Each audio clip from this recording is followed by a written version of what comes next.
Asamnya budak. Tak ada kesalahan sivik langsung. Tak nampak ke aku kat sini? Main buang je sampah. Jom kemas. Jom.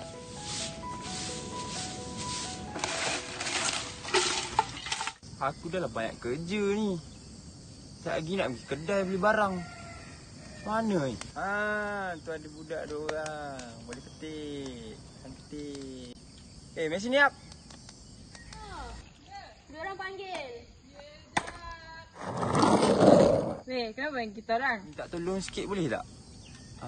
Nak minta tolong bakarkan sampah. Bakar sampah? Cuma bakar sampah je pun. Okey. Weh. Wapu. Woi, jangan! Jangan! Woi, nak apa? Nak bakar lah. Awak tak salah kita ke? Sini dengan sini. Ceramah. Tengok sampah-sampah ni. Sampah-sampah ni daripada awak bakar, awak boleh buang sampah ni dekat tong sampah kita semula. Okey, sekarang korang berdua tolong saya bahagikan sampah ni ikut kategori. Okey? Okey. Plastik. Alright, so let's go.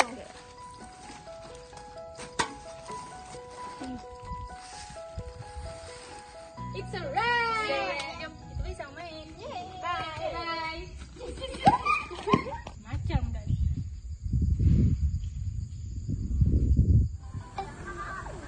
Hello. Ya, tanya apa tu? Aku ada sampah nak kita semula ni. Boleh tolong tak? Boleh. Tak ada. Alright. Kat mana? Okey.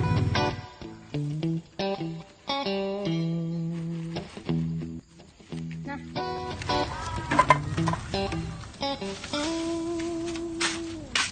Okey. Sampai pun. Logam kita letak dekat tong logam.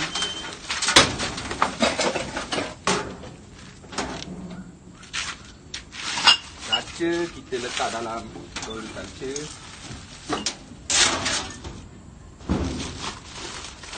Kertas kita letak dalam tong kertas.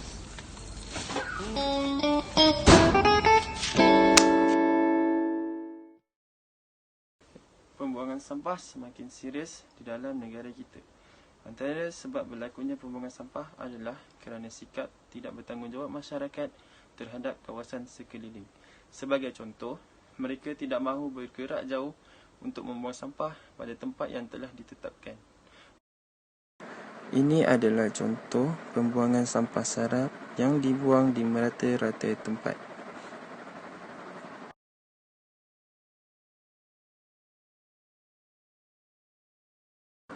Aktiviti pembersihan giat dijalankan setiap hujung minggu. Antara aktiviti yang dilakukan ialah menyapu sampah, mengutip botol minuman dan plastik sampah. Kami juga menggunakan mesin blowing angin untuk memudahkan kerja-kerja pembersihan. Setelah itu, kami mengumpulkan sampah di satu tempat untuk dikitar semula. Kesan dari pembuangan sampah akan mengakibatkan pencemaran bau, pencemaran alam sekitar dan pencemaran air. Dalam pada itu, kesan pembuangan sampah juga boleh menyebabkan penyakit berjangkit seperti demam disebabkan oleh gigitan nyamuk Aedes. Falsafah yang boleh dikaitkan dalam aktiviti ini ialah falsafah praktikal etika, di mana setiap orang ataupun setiap lapisan masyarakat perlulah bertanggungjawab dalam melakukan pembersihan serta menjaga kawasan rekreasi supaya dapat diguna pakai oleh semua pihak. Seterusnya, saya serahkan kepada Alif untuk meneruskan pembentangan. Terima kasih Aiman. Seterusnya, saya akan menerangkan tentang punca pembuangan sampah sarap. Punca pembuangan sampah sarap ini adalah kerana sikap individu ataupun masyarakat yang tidak bertanggungjawab. Seterusnya adalah aktiviti gotong royong. Seperti yang kita tahu, aktiviti gotong royong ini merupakan aktiviti masyarakat yang dijalankan secara bekerjasama, tolong-menolong dan bermuafakat.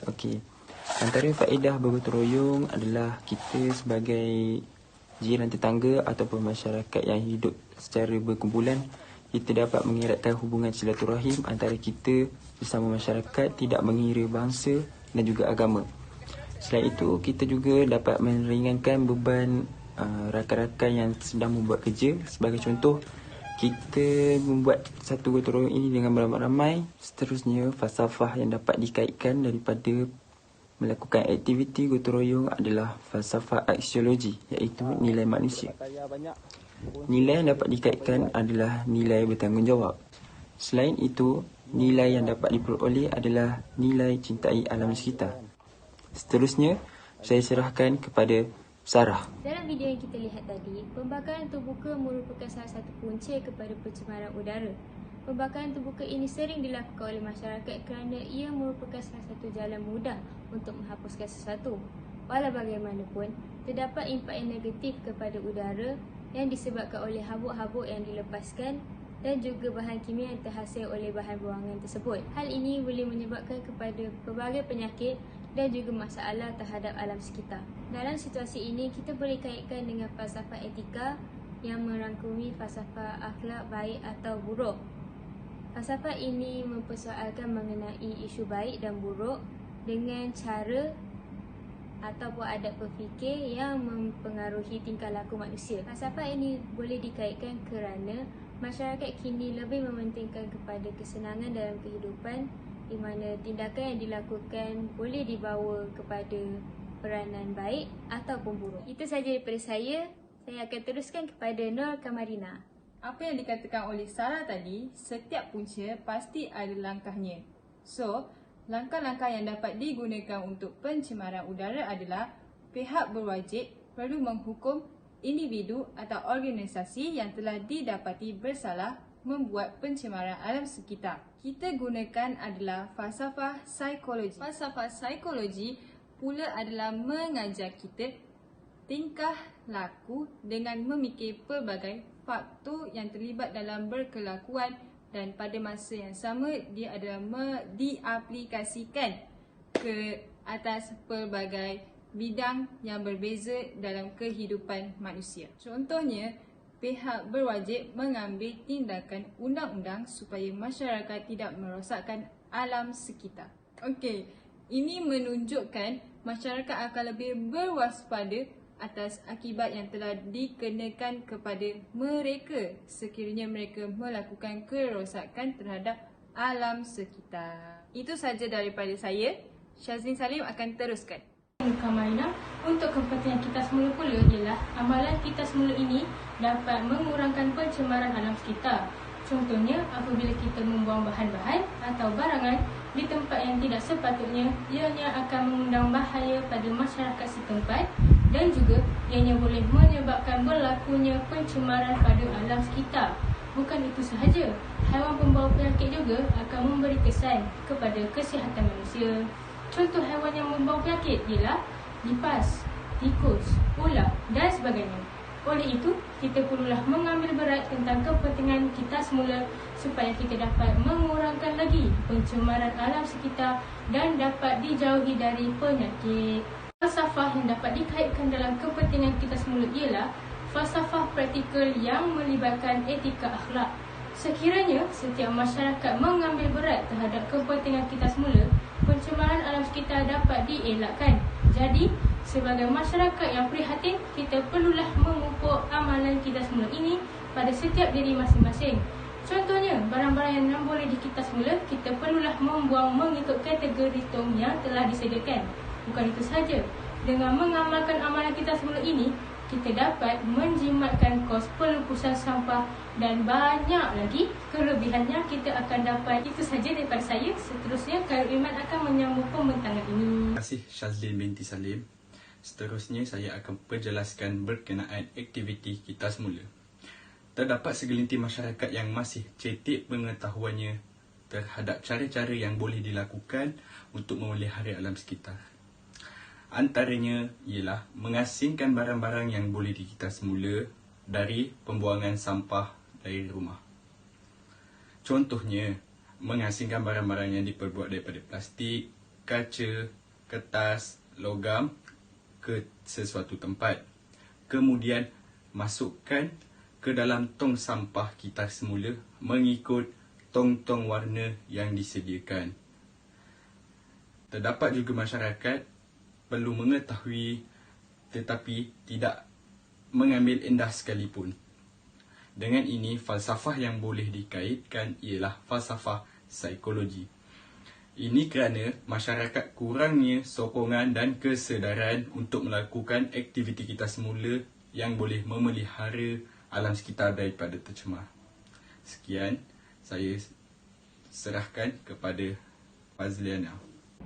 Daripada video tadi, kita boleh lihat bahawa punca pencemaran alam sekitar disebabkan oleh sikap manusia. Hal ini demikian kerana sikap manusia yang terlalu mementingkan diri tanpa mengira kesan ke atas perkisaran alam sekitar. Disebabkan sikap ini, mereka sering melakukan pembakaran terbuka di kawasan perumahan dan di tapak pelupasan sampah. Daripada kesan sikap manusia yang tidak bertanggungjawab telah menghasilkan jerebu yang berpunca daripada pembakaran terbuka. Dalam masa yang sama, daripada jerebu akan mengancam kesihatan manusia juga. Dalam isu ini, kita boleh kaitkan dengan falsafah hubungan manusia dengan alam. Namun, dalam isu ini, kita akan menggunakan teori materialisme kerana teori ini bermaksud apa yang boleh dilihat atau wujud seperti gunung, bukit dan sungai merujuk kepada persoalan dasar dan bercorak falsafah mengenai alam sekitar. Wujudnya falsafah ini kerana terdapat masalah alam sekitar. Sebagai contoh, apakah hubungan manusia dengan alam sebenarnya? Sekiranya persoalan seperti ini wujud, kita akan menganggap alam sekitar itu adalah sesuatu tempat untuk menjalinkan hubungan yang harmoni antara manusia dengan alam sekitar. Itu sahaja daripada saya. Saya akan serahkan kepada Fatin Najihah. Kesedaran masyarakat mengenai kepentingan menjaga alam sekitar masih lagi di tahap yang rendah. Yang mana kita dapat lihat melalui video lakonan tersebut, mujur ada segelintir pihak yang masih lagi peka terhadap sikap masyarakat lain dan menggambarkan amalan menjaga alam. Soal selidik melalui Google Form telah diedarkan kepada 50 orang masyarakat secara rawak.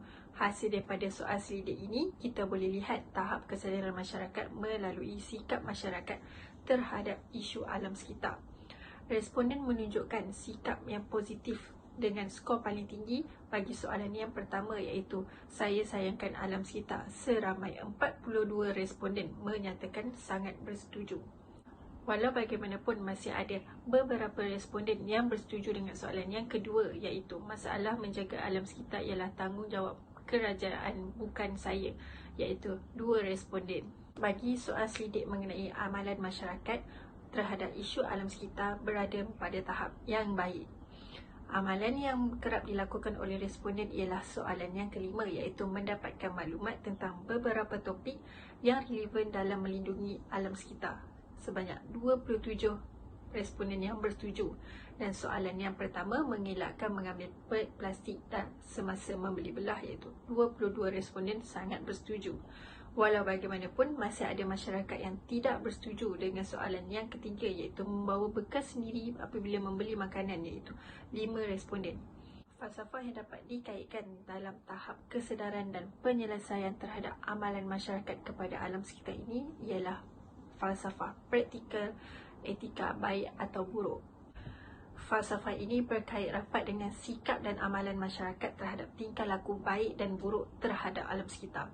Seperti yang kita dapat lihat bagi kajian soal selidik ini, sikap dan amalan yang baik dalam diri masyarakat masih wujud dan perlu diterapkan. Sebagai contoh, memperbanyakkan lagi kempen kesedaran terhadap sayangkan alam sekitar dan aktiviti-aktiviti kita semula dengan memperbanyakkan lagi tong kita semula di tempat awam. Selain itu, masyarakat juga perlu mengamalkan amalan tidak menggunakan beg plastik semasa membeli belah dan membawa beg kita semula. Bagi segelintir masyarakat yang masih lagi beranggapan masalah menjaga alam sekitar adalah tanggungjawab kerajaan, perlu mencari jalan penyelesaian bagi menyedarkan pihak ini tentang pentingnya tanggungjawab menjaga alam sekitar.